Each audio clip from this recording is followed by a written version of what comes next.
6. Alléluia. À partir du verset 6. Jusqu'au verset 9. Si vous l'avez trouvé, dites Amen. Amen. Si vous cherchez encore, dites j'arrive. Oh boy. 1 Samuel 30. 6 à 9. Amen. On va les lire tous ensemble à haute voix. David fut dans une grande angoisse, car le peuple parlait de le lapider, parce que tous avaient de l'amertume dans l'âme, chacun à cause de ses fils et de ses filles. Mais David reprit courage en s'appuyant sur l'Éternel son Dieu. Il dit au sacrificateur Abiatar, fils d'Achimélec, apporte-moi donc l'éphod. Abiatar apporta l'éphod à David, et David consulta l'Éternel en disant, poursuivrai-je cette troupe? L'atteindrai-je? L'Éternel lui répondit, poursuis, car tu atteindras et tu délivreras. Alléluia. On s'arrête là. Amen. On va le relire juste une autre fois. Alléluia. David fut dans une grande angoisse, car le peuple parlait de le lapider, parce que tous avaient de l'amertume dans l'âme, chacun à cause de ses fils et de ses filles. Mais David reprit courage en s'appuyant sur l'Éternel son Dieu. Il dit au sacrificateur Abiatar, fils d'Achimélec, apporte-moi donc l'éphod. Abiatar apporta l'éphod à David, et David consulta l'Éternel en disant, poursuivrai-je cette troupe? L'atteindrai-je?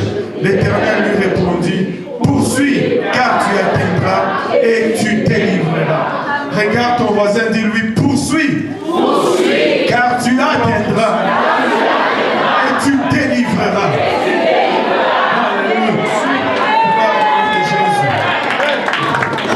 Ton voisin, tu vas atteindre.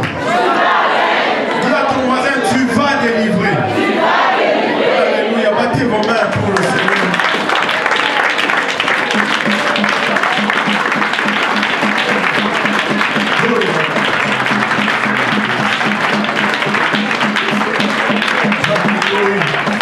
Gloire au nom de Jésus. Gloire au nom de Jésus. Vous pouvez vous asseoir pour un moment. Je ne veux pas être très long aujourd'hui. Je vais juste apporter une parole d'exhortation en ce jour parce que Dieu est en train de faire de grandes choses autour de nous. Des fois, nous, en tant qu'êtres humains, nous avons un problème très sérieux des fois. Nous avons ce qu'on appelle, je ne sais pas si je vais appeler ça mémoire ou je dois appeler ça considération. Nous avons une considération sélective. Dieu va faire de grandes choses, mais il suffit que le diable fait une petite chose. Nous allons considérer plus ce que le diable fait que ce que Dieu fait. Regarde, le diable va nous faire des offres. Nous allons les prendre, nous allons aller dans le monde, nous allons être détruits et ruinés. Nous n'allons jamais nous questionner. Mais que Dieu nous fasse une suggestion. Nous allons dire, est-ce que ça prend vraiment ça? Est-ce que ça va vraiment marcher? Nous allons toujours questionner ce que Dieu veut faire. Mais quand le diable nous offre, il n'y a pas de questionnement. On le prend tout simplement. On se questionne quand on a la facture. Nous devons mettre tout ça de côté et commencer à regarder vraiment à Dieu et prendre ce qu'il nous donne sans questionner et sans réfléchir. David, ici dans la partie que nous venons de lire, c'était une partie cruciale au fond de sa marche avec Dieu. Et quand je regarde l'Église aujourd'hui, je pense que je peux facilement m'identifier en ce qui est en train d'arriver à David dans ce chapitre, dans ce 30e chapitre de 1 Samuel. Non seulement je peux regarder à travers ce passage et voir l'Église et tout ce que nous traversons. Mais je peux regarder ce passage et m'y voir moi-même avec ce que je suis en train de vivre par rapport à l'œuvre de Dieu. Et je peux regarder ce passage et voir plusieurs d'entre vous individuellement en train de vivre un peu ce que David a vécu ici. Mais la réaction de David est très intéressante ici, et elle est très différente d'une réaction qu'il a eue quelques chapitres plus tôt. Il faut probablement croire que David a appris une leçon de son passé. Si nous retournons dans le chapitre 21 de ce même livre de 1 Samuel, nous allons voir ce même David dans un autre moment de détresse, où c'est plutôt le roi Saül qui voulait le tuer. Il s'est sauvé du palais royal, il a été en fuite, et là il est allé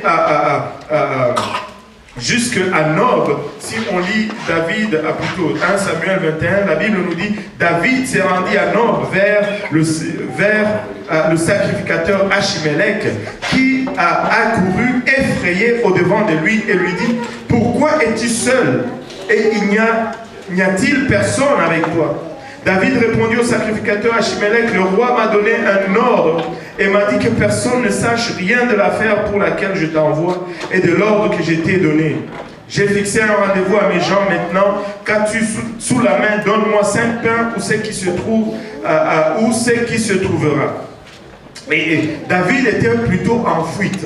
Il a menti à Abimelech, le sacrificateur, qu'il était en mission du roi, mais il était plutôt en train de fuir le roi qui voulait, au fond, le tuer. Et là, il demande du pain parce qu'il n'avait plus à manger. Et le sacrificateur s'étonne du fait qu'il soit seul, lui qui était un des capitaines de l'armée de Saül. Comment est-ce qu'il est seul? Et finalement, il négocie le pain, il arrive à avoir le pain qui était le pain consacré, le pain de proposition, et il arrive à avoir le pain. Mais avant de partir, au verset 8, David dit à Achimélec: n'as-tu pas sous la main une lance ou une épée? Car je n'ai pris avec moi ni mon épée, ni mes armes, parce que l'ordre du roi était pressant. Un soldat qui part sans ses armes, c'est quand même étrange. C'est quand même étrange.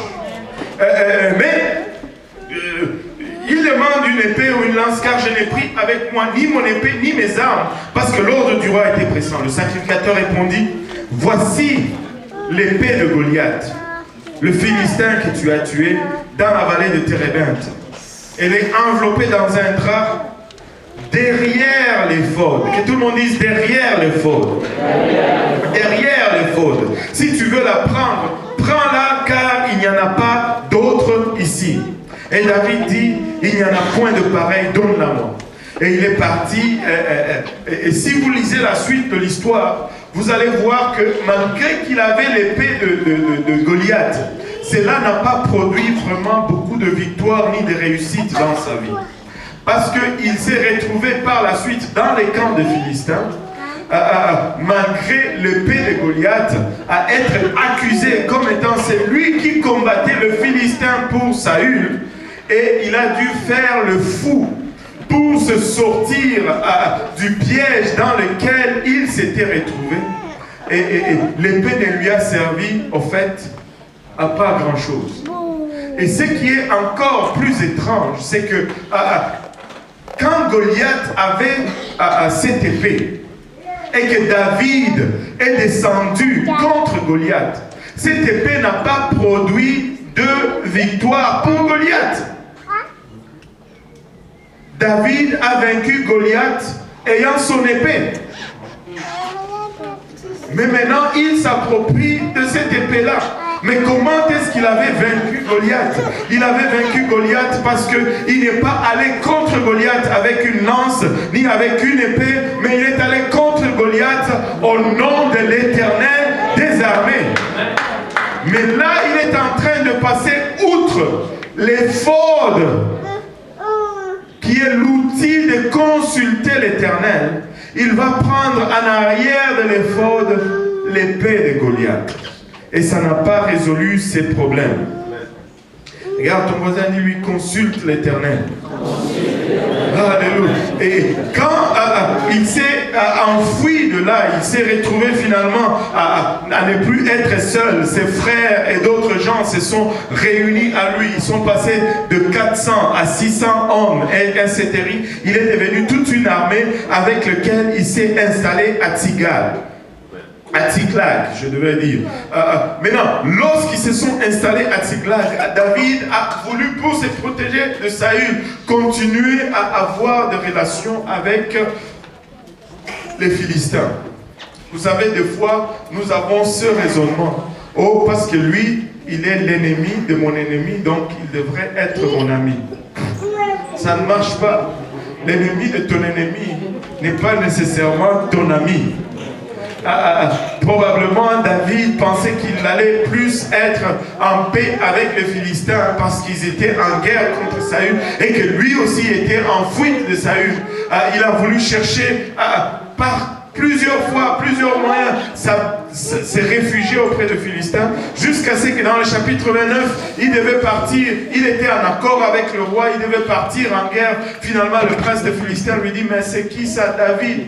Non, mais c'est lui qui avait tué Goliath, ça ne va pas, il va nous trahir, mets-le dehors. Alors qu'il était en train d'essayer de s'unir aux Philistins, et qu'il a laissé son camp sans protection, les Amalécites sont venus. Amalek, que tout le monde dise Amalek. Encore une fois Amalek. Et ils sont venus et ils ont pillé le camp. Ils ont pris femmes, enfants et les biens. Ils sont partis avec et ils ont brûlé Tiglath. David, rentrant avec ses hommes du camp des Philistins, il arrive à Tiglath, trouve que le camp est dévasté. On a pris les femmes et les enfants. On va le lire au chapitre 30. Lorsque David arriva le 3e jour à Tiglath avec ses gens, les Amalécites avaient fait une invasion dans le Midi et à Tiglath.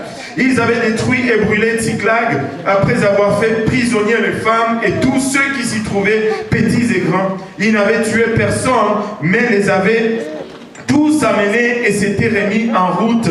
David et ses gens arrivèrent à la ville et voici, elle était brûlée et leurs femmes, leurs fils et leurs filles étaient amenés captifs. Alors David et le peuple qui était avec lui élevèrent la voix et pleurèrent jusqu'à ce qu'ils n'eussent plus la force de pleurer. Ils ont trouvé leur camp ravagé, leur camp détruit, alors qu'ils étaient pour aller en guerre. Et ils ont trouvé leur camp ravagé et ils ont commencé à pleurer. Pleurer jusqu'à ce qu'ils n'avaient plus même la force de pleurer. Alors David et le peuple élevèrent la voix et pleurèrent jusqu'à ce qu'ils n'eussent plus la force de pleurer. Les deux femmes de David avaient été amenées à Shinoam et Gisraël et Abigail de Carmel, de Gisraël et Abigail de Carmel, femme de Nabal. David fut dans une grande angoisse car le peuple parlait de le lapider. Quand ça va mal, c'est toujours les dirigeants qui prennent le blâme. Amen. Alléluia. Au moins le frère Serge dit Amen. Même si vous n'osez pas le dire, mais c'est ça. Et tout le monde a pointé David. C'est de ta faute. C'est à cause de toi. Alors que tous ces gens étaient dans la déprime et dans la détresse. Ils ont fui Saül. Et là, c'était la faute maintenant à David. Pourquoi? Parce que tous avaient de l'amertume dans l'âme, chacun à cause de ses fils et de ses filles. Mais, que tout le monde dise mais David reprit courage en s'appuyant sur l'Éternel. Laissez-moi vous dire, frères et sœurs, il arrive un temps où tu ne peux pas t'appuyer sur le frère Serge. Tu ne peux pas t'appuyer sur Pasteur Grant. Tu dois t'appuyer sur l'Éternel. Il arrive des moments et des situations où c'est l'Éternel qui est ton secours et ton aide. Où tu n'as pas d'autre place où te tourner si ce n'est vers l'Éternel. Tous ces ces gens considéraient David et ils le regardaient comme un héros. Mais ils sont arrivés à un moment où ils ont dit que même David était faillible. David regarde tout autour de lui, tous ces gens qui lui étaient loyaux au départ, ils sont prêts à prendre des pierres et à le lapider. Je pense que dans ce moment comme ça, c'est là où il écrit je lève mes yeux vers la montagne, d'où me viendra le secours. Le secours me viendra de l'Éternel. Écoutez, nous devons apprendre à ne pas regarder ni à gauche, ni à droite, ni devant, ni en arrière, mais à élever nos yeux vers la montagne, à élever nos yeux vers Sion et à voir le vrai secours venir de la part de l'Éternel. Sinon, ça ne va pas marcher. David s'appuya sur l'Éternel, son Dieu. Pourquoi est-ce qu'ils ont écrit sur l'Éternel, son Dieu? Sur l'Éternel, son Dieu est synonyme d'une relation. Il y avait une relation personnelle entre David et son Dieu. Pour qu'il soit son Dieu, c'est parce qu'il y avait d'abord une relation. Écoutez, Dieu n'agite pas des bâtons magiques. Tu dois établir ta propre relation avec ton Dieu. Il faut qu'on arrive à dire un jour ton Dieu, non pas le Dieu de ton pasteur, non pas le Dieu de ton église, mais ton Dieu. Ton Dieu. Il faut que tu arrives à dresser une relation personnelle. Est-ce qu'on met de côté l'église? Non. Est-ce qu'on met de côté le pasteur? Non. Mais je dois, par-dessus toutes ces choses, avoir une relation personnelle. Moi, je n'ai pas de bâton magique que je vais secouer sur ton problème pour résoudre ton problème. Écoute, si je pouvais le faire, j'allais résoudre d'abord mes problèmes à moi.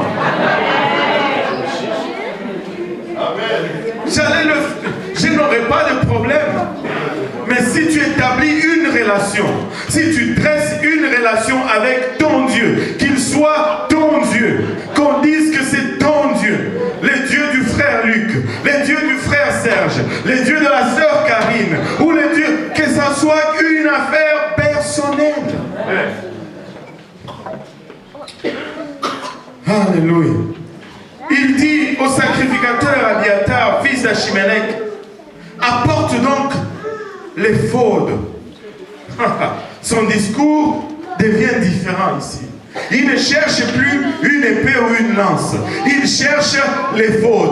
Il ne cherche plus une solution physique ou matérielle. Il cherche une solution qui vient de l'Éternel, son Dieu. Écoutez, des fois, nous voulons adresser nos problèmes avec des solutions physiques ou matérielles.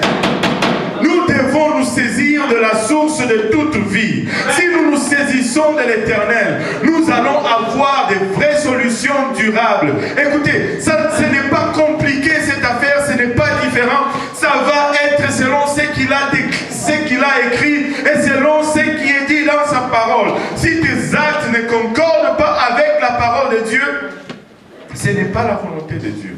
Amen. Si ce que tu fais est à l'encontre de ça, oublie ça. Oublie ça. Ce n'est pas le Dieu de ce livre qui te parle. Amen. Alléluia. Il dit, apporte-moi l'éphod. David a compris qu'il devait consulter l'Éternel. Il ne devait pas chercher une arme, mais il devait chercher plutôt l'Éternel des armées. Fils d'Achimélec, apporte-moi donc l'éphod. Abiatar apporta l'éphod à David. Et vous savez, ces derniers temps, je dois vous dire, je me suis senti vraiment comme David. C'était comme si un ennemi est venu et qu'il a pris mes fils et mes filles et qu'il a pris les nôtres et qu'il est parti avec. Et des fois, tu es là, littéralement, il y a de l'amertume. Littéralement, il y a des larmes qui se versent. Littéralement, nous pleurons et nous crions à Dieu. Qu'est-ce qui arrive? Qu'est-ce qui arrive? Et je veux vous le confier, je veux vous le révéler. J'ai tellement crié à l'Éternel qui m'a donné un message. Il m'a parlé par la bouche de quelqu'un. Il dit, ne fais pas un mouvement sans que je t'en donne l'ordre. Ne fais rien. Ton ennemi connaît très bien ton cœur. Et il attend que tu bouges pour que il te tende le piège. Ne fais rien. Et c'était le temps de pleurer. Pleurer jusqu'à ce qu'il n'y ait plus de force de pleurer. Pleurer jusqu'à ce que les larmes ne coulent plus. Oh Seigneur, aide-nous, papa. Pouvons-nous battre nos mains pour le Seigneur?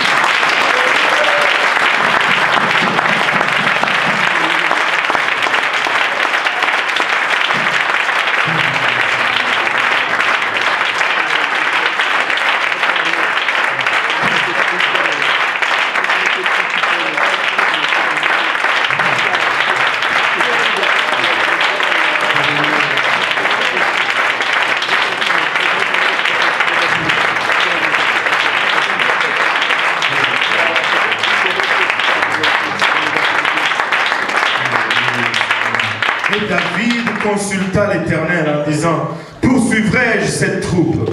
L'atteindrai-je? Est-ce que dois-je poursuivre?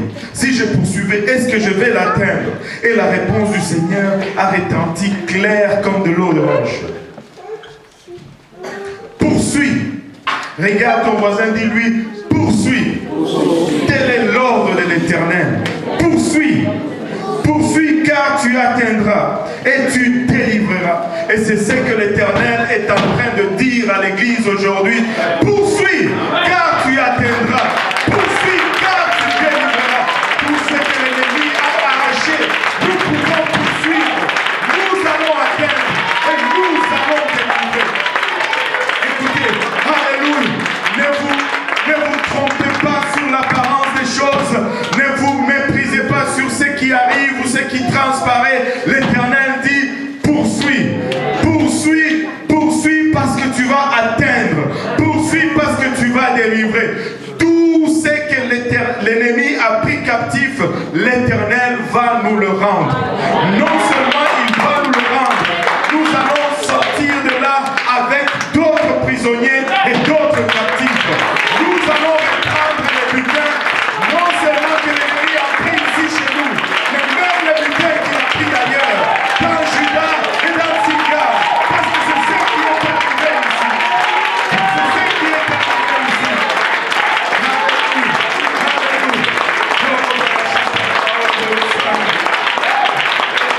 Alléluia, Seigneur. Alléluia, Seigneur. Alléluia. Et David se mit en marche, lui et ses 600 hommes qui étaient avec lui. Ils arrivèrent au torrent des Bessor où s'arrêtèrent ceux qui restaient en arrière. David continua la poursuite avec 400 hommes. 200 hommes s'arrêtèrent trop fatigués pour passer le torrent des Bessor. Écoutez, dans notre poursuite, il y en a qui vont être fatigués. Mais il y a un groupe qui va continuer et qui va atteindre le camp de l'ennemi. Nous allons atteindre le camp de l'ennemi. Regardez ceci. On va sauter. On arrive au verset 17. David les bâtit depuis l'aube du jour jusqu'au soir du lendemain et aucun d'eux n'échappa. Excepté 400 jeunes hommes qui montèrent sur les chameaux et s'enfuirent. Écoutez, David avait juste 400 hommes. S'il les a battus tous, excepté 400 hommes, c'est qu'ils étaient beaucoup plus nombreux. Juste avec une petite armée, David était capable de défaire une plus grande armée, dont 400 qui étaient le même nombre que lui ont pris fuite. Ceux qu'il a tués étaient plus nombreux que ceux qui ont pris fuite. Parce que ceux qui ont pris fuite sont considérés comme un petit nombre. Ne méprise pas notre nombre. Ne méprise pas notre quantité. Ne méprise pas nos moyens, nos faibles moyens, où nous semblons être chancelants. Tout le monde semble être bébé, ne pas vraiment connaître tous les arts du monde spirituel. L'Éternel est avec nous. Qui sera contre nous? Nous allons aller, nous allons poursuivre, nous allons reprendre. Alléluia. Regardez, David sauva tout, que tout le monde dise tout. David sauva tout ce que les Amalécites avaient pris et il délivra aussi ses 2 femmes.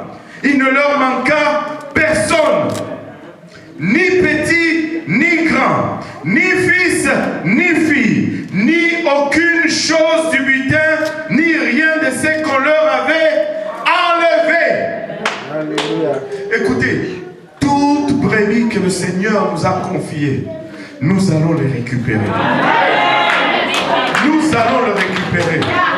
Nous allons les récupérer. Aucune des brebis que le Seigneur nous a confiées ne sera perdue.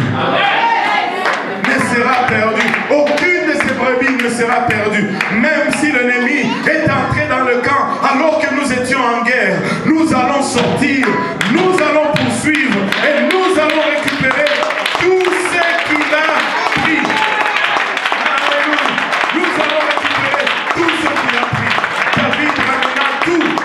Et David prit tout, le menu et le gros bétail. Et ceux qui conduisaient ce troupeau et marchaient à sa tête disaient: c'est ici le butin de David. David arriva vers les 200 hommes qui avaient été trop fatigués pour le suivre et qu'on avait laissé au torrent de Bessor. Ils avancèrent à la rencontre de David et du peuple qui était avec lui. David s'approcha d'eux et leur demanda comment ils se trouvaient. Et regardez ici, là.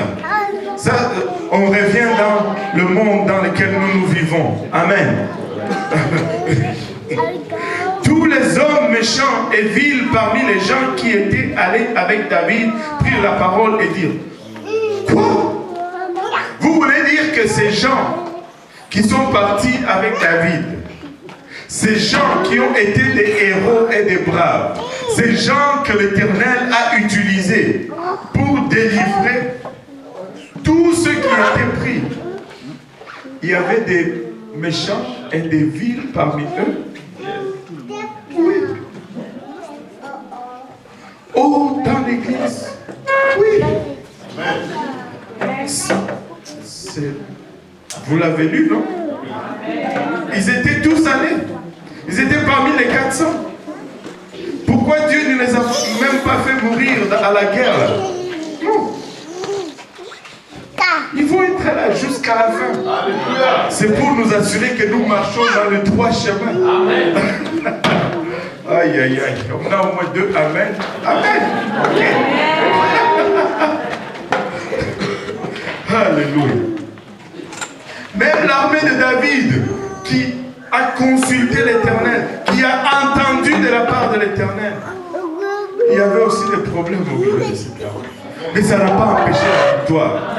Ça n'a pas empêché la victoire. Écoute, arrête d'être distrait par ton voisin ou ton frère, ta soeur, qui n'est pas encore parfait, qui n'est pas encore là où Dieu veut qu'il soit. Ça ne va pas empêcher la victoire. Nous allons aller, nous allons rattraper et nous allons récupérer. Ça ne va pas empêcher la victoire. Ça n'a rien à voir. Oh, Seigneur Jésus-Christ, donne-nous la révélation. Puisqu'ils ne sont pas venus avec nous, nous ne leur donnerons rien du butin que nous avons sauvé. Vous avez sauvé. Ce n'est plus l'Éternel qui a sauvé. Ah, Seigneur. Sinon, à chacun sa femme et ses enfants, qui les amenèrent et qui les amènent et s'en aillent. Mais David dit: n'agissez pas ainsi, mes frères, au sujet de ce que l'Éternel nous a donné. Car il nous a gardés et il a livré entre nos mains la troupe qui était venue contre nous. Et qui vous écouterait dans cette affaire? Qui va t'écouter dans cette affaire? Ne va pas te plaindre auprès de Dieu au sujet d'un de tes enfants. Il ne va pas t'écouter. C'est ce que David est en train de dire. Tu vas te plaindre à Dieu au sujet d'un de tes enfants. Mais qui va t'écouter dans cette affaire? La part doit être la même pour celui qui est descendu sur les champs de bataille et pour celui qui est resté près de bagages. Ensemble, ils partageront.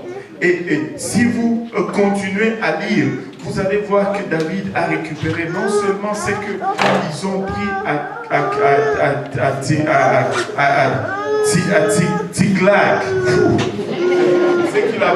ce qu'ils ont pris à Tiglag, mais il a aussi récupéré ce qu'ils ont, parce que les Amalécites avaient fait ravage même en Judée.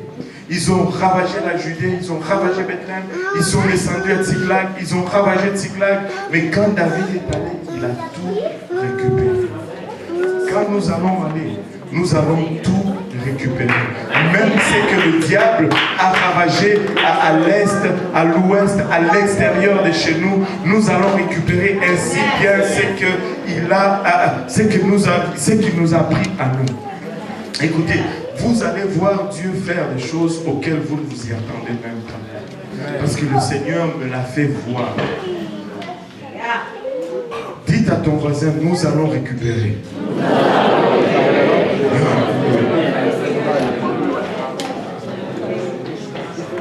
Dis à ton voisin, poursuis. Tu vas atteindre. Tu vas délivrer. Alléluia.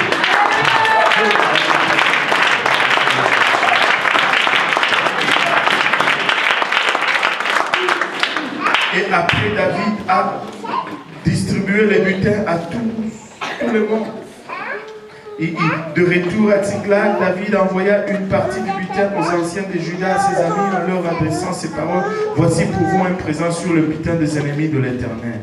Il fit ainsi des envois à ceux de Bethel, à ceux de Ramoth, et ainsi de suite.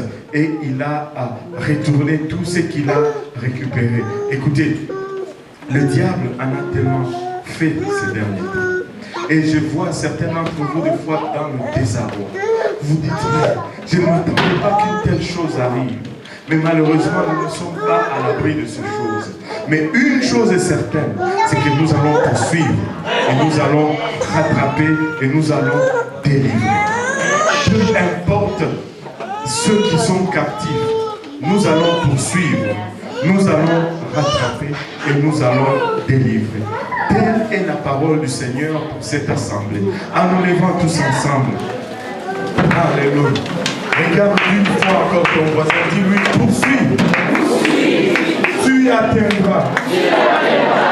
Tu délivreras. Dis-lui, ainsi parle l'Éternel. Battons nos mains pour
délivrer.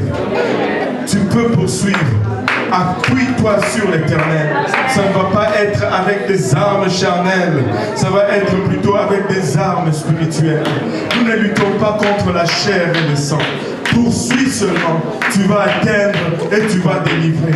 Ne regarde pas la personne, ne regarde pas l'âme, mais regarde plutôt l'esprit en arrière de cette personne. Poursuis, tu vas atteindre et tu vas délivrer. Le Seigneur va le faire. Alléluia, Seigneur. Alléluia. Dans le moment où le diable veut te décourager le plus, réalise une chose, que c'est dans le moment où Dieu met l'opportunité de ta vie devant toi. Mais le diable voudrait t'aveugler à ce que Dieu a étalé devant toi, car ton ennemi est prêt à abandonner. Au fond, le diable tremble en ce moment. Il tremble en ce moment. Laissez-moi vous dire.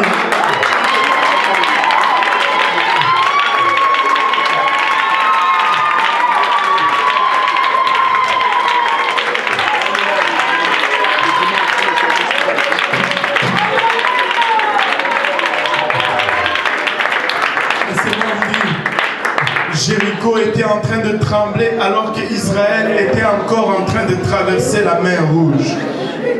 Israël est arrivé devant Jéricho, ils ont reculé devant un ennemi qui était déjà en train de lever le drapeau blanc.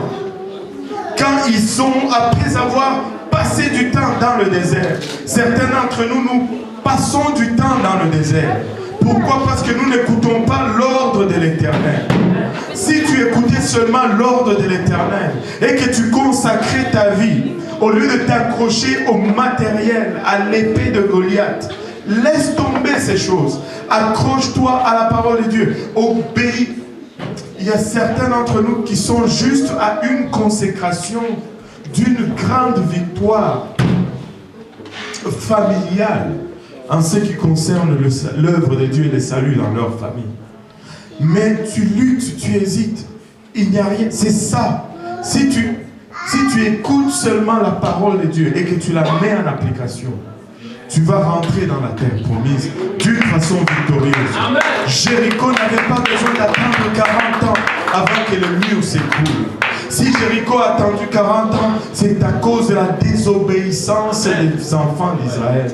Cela n'était pas un problème avec Dieu. Cela était un problème avec les enfants d'Israël. Et aujourd'hui, le problème est encore avec nous et non avec Dieu. Dieu est volontiers. Dieu veut nous donner toutes nos familles. Mais nous devons obéir. Nous devons obéir. 40 ans après avoir erré dans le désert, quand les espions rentrent finalement dans Jéricho, c'est pour se faire entendre dire que nous tremblons seulement quand nous pensons en vous. Il n'y a plus de courage dans un seul homme que vous voyez ici. Car ce que Dieu a fait depuis votre sortie d'Égypte est parvenu à nos oreilles. Ce que Dieu a fait dans ta vie est parvenu à leurs oreilles. Ils sont en train de trembler déjà. Et ils aboient fort, ils te font de l'opposition. C'est parce qu'ils ont peur. S'ils n'avaient pas peur, ils n'allaient pas t'opposer. Tu dis, mais c'est ma mère, c'est mon père. Oui, ils ont peur de ce que tu as, c'est pourquoi ils t'opposent farouchement. Mais si tu tenais ferme, tu vas le voir venir à Dieu. Tu vas le voir louer Dieu avec toi. Tu vas le voir se faire baptiser au nom de Jésus-Christ.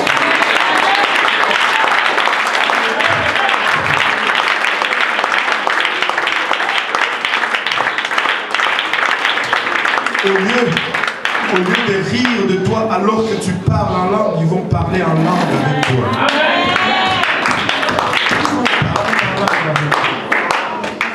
Poursuis, tu vas atteindre et tu vas... Regarde ton voisin, dis-lui encore une fois, poursuis. Tu vas atteindre et tu vas délivrer. Battons nos mains pour le Seigneur.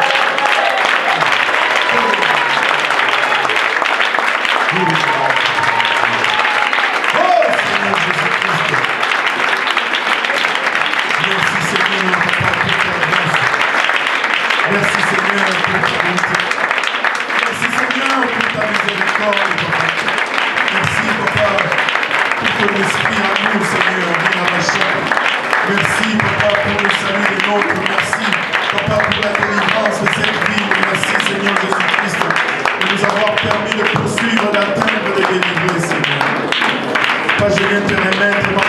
sonne sous le timbre de ma voix. Que tu élèves encore une fois ton mur de feu autour de chacun de nous, Seigneur. Que tu nous accompagnes, que tu guides chacun de nos pas, Seigneur Jésus-Christ. Papa, nous voulons nous appuyer sur toi, Papa. Nous voulons avoir les faux à notre côté, Seigneur Jésus-Christ. Nous voulons, alléluia, que tu sois appelé notre Dieu, Papa. Il a bachata parce que nous voulons poursuivre, nous voulons atteindre et nous voulons délivrer, Seigneur Jésus-Christ. Garde-nous, nous te prions, Papa, pour le restant de la soirée. Garde-nous sur notre chemin de retour, Seigneur Jésus-Christ. Papa, et protège-nous contre toute embûche, Seigneur, jusqu'à ce que nous nous rencontrons bientôt, Seigneur.